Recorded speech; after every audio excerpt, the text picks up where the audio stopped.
G'day, welcome to iCultivate. My name's Steve.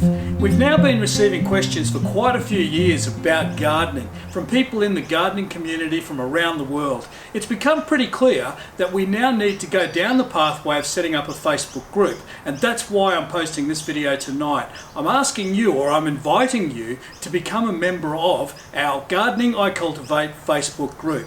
So can I ask you please to go down to the link that's just below and click on that link, and it'll take you to our Facebook group and become a member.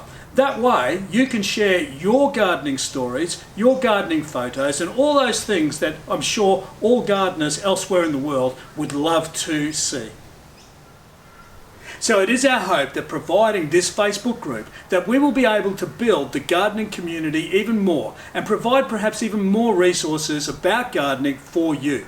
We also hope that you will be able to contribute and participate in all sorts of gardening conversations by contributing your gardening photos and contributing your gardening stories. So all you need to do is go down to the link below, click on that link and join the Gardening iCultivate Facebook group.